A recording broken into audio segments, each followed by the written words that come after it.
Hello, আসসালামু আলাইকুম। এই পর্যায়ে আমাদের যে কোয়েশ্চেন হয়েছে বা আছে এটা হলো how to find reminder of division. আমরা যে ভাগ করব শেষ ভাগ শেষে কত থাকবে এটা আমরা দেখতে চাই, ঠিক আছে? যেমন আমরা 10 10 10 দিয়ে 3কে ভাগ দিব, তাই না? 10/3, তাহলে এই রেজাল্টটার ভাগশেষ রিমাইন্ডার কত থাকবে? আমি ইজ ইকুয়াল টু দিব, আমি এখানে ফাংশনটা লিখতে হবে ইজ ইকুয়াল টু, আমাকে M O D mod function use করতে হবে, মডিউলো রিমাইন্ডার অপারেটর। তাহলে রিমাইন্ডার অপারেটর ডিভিডেন্ড, এটা হলো ডিভিডেন্ড। এই যে এই অপশনটা হলো সেল A4 হলো ডিভিডেন্ড। ওকে, ডিভিডেন্ড আমি কমা দিলাম। ডিভিজর, যেটা দিয়ে ভাগ করা হবে, তাহলে আমরা ডিভিডেন্ড যেটা উপরে থাকবে, ডিভিজর মানে নিচে থাকবে। তাহলে আমরা যদি এন্টার দিই তাহলে ভাগশেষ থাকবে কত? 1। তাহলে 3কে 10 দিয়ে ভাগ দিলে আসলে কি ভাগশেষ 1 থাকছে কিনা? 10/3, 3 তারিখে 9, তাহলে 1 থাকছে, তাই না? এই যে 1।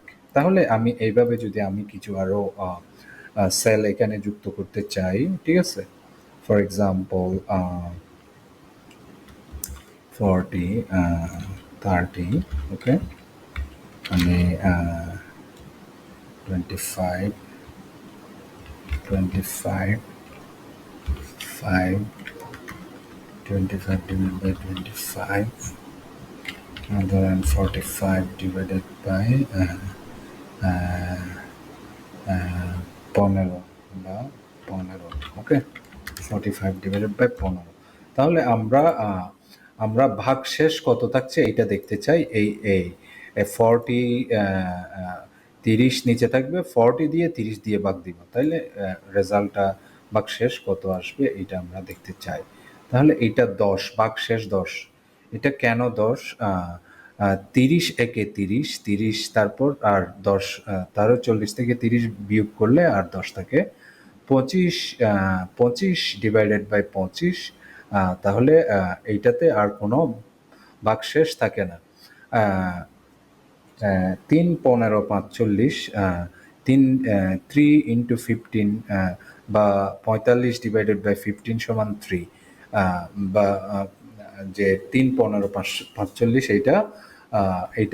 এটার রেজাল্টটা মিলে যায়, সেজন্য কোনো ভাগশেষ থাকে না, সেজন্য এখানে 0 দেখাচ্ছে। তাহলে 30 আর 40 দিয়ে ভাগ দিলে এখানে 30 একে 30, তাহলে 10 ভাগশেষ থাকছে। এগুলোর ক্ষেত্রে কোনো ভাগশেষ অবশিষ্ট থাকছে না।